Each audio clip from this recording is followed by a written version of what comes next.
Let's talk about The Three Musketeers by Alexandre Dumas, Dumas Père, the father of the two great authors, and much the more famous of the two, also author of Count of Monte Cristo, The Fencing Master, and in connection with this, The Man in the Iron Mask.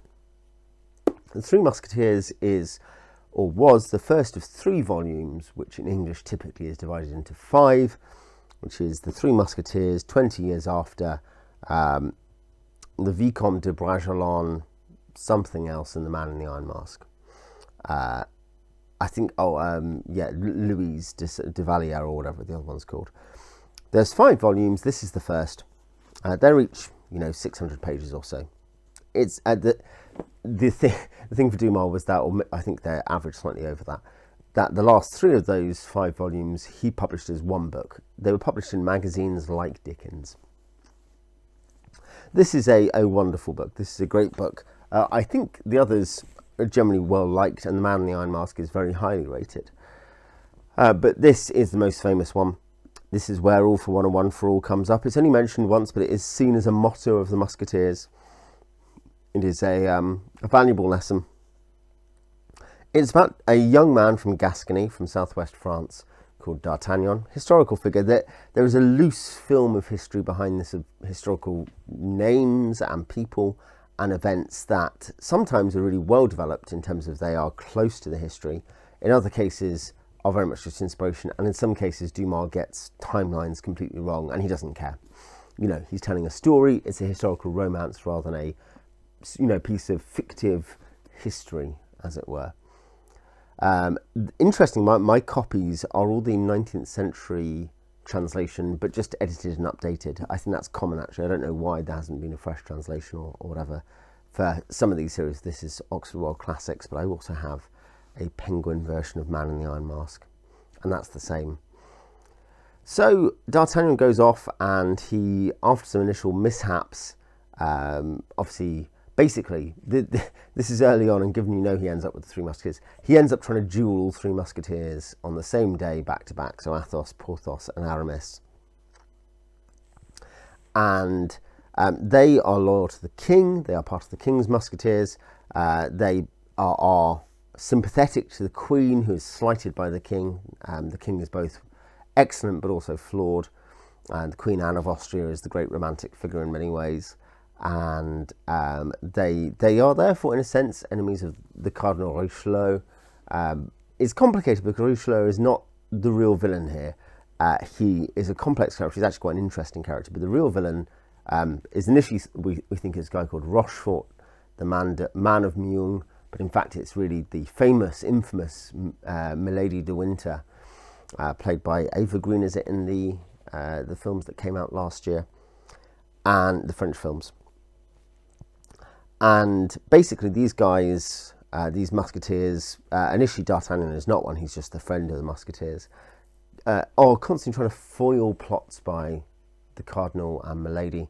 And also, whilst they obviously all have their own love lives, and we hear about those, that's a big thing. It's romance in more than one sense, not just the traditional sense, but the more modern sense of it being romantic, small r romantic. There's lots of love story stuff going on with, for instance, D'Artagnan's love interest Constance, and the mysterious background of tragedy and love that Aramis has, and Porthos's woman who's married to a banker, middle-aged lady married to a banker with lots of money.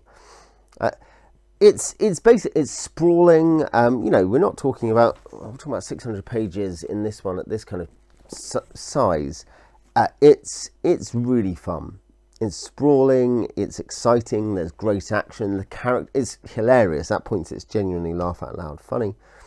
The 4 main characters are all incredibly evocative and powerful. So Richelieu and Milady particularly. Milady is a magnificent creation. Has some real highlights as well, and there is complexity to her character, and particularly but more to the point, to the way the other characters interact. We are on their side, not hers, but we sometimes just see things in them we don't like, and we're meant to. It's very satisfying. The conclusion is satisfying. It's interesting how Dumas deals with the historical situation he's chosen and the limitations that what we know happened.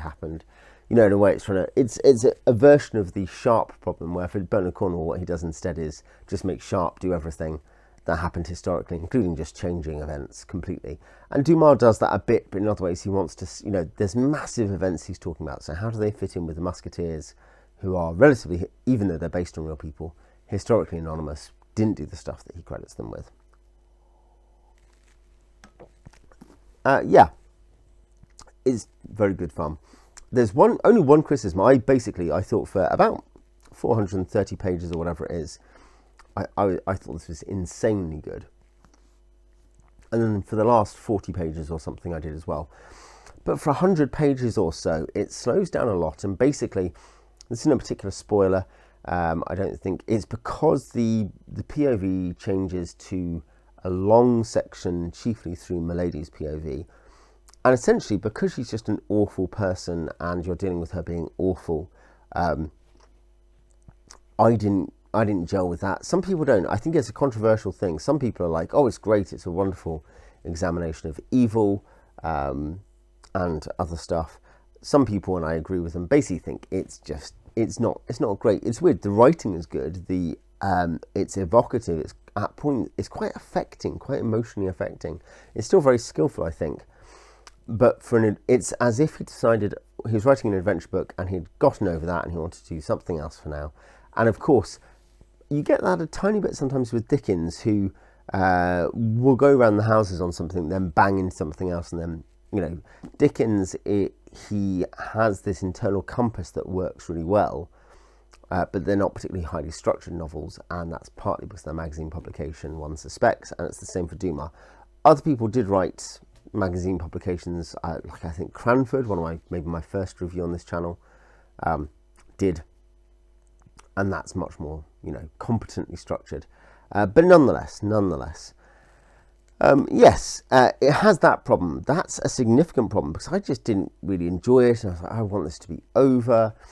And nonetheless, I gave this 5 stars on Goodreads, and I don't really think of the stars rating is an internal ranking for me, not a recommendation ranking. But the reason I was thinking, is that right? Is that really where I felt it was for me in my internal rankings? And the answer is kind of yes, because I thought everything else was so good, including the ending, that you just can't get away from how good it is. That the fact there's this odd off-pace thing, some people will enjoy as well, to be fair, but this off-pace thing that doesn't really work.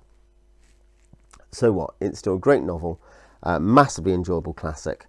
Most of it is exceptionally readable by people who don't like classics, so I recommend it to you if you do not like classics. I think it's just good fun, not particularly complicated. There's a bunch of 50 pages of notes or something in my copy as well, which help, which is the Oxford World Classic ones. I'll certainly continue in the series this year, hopefully, maybe with 20 years after.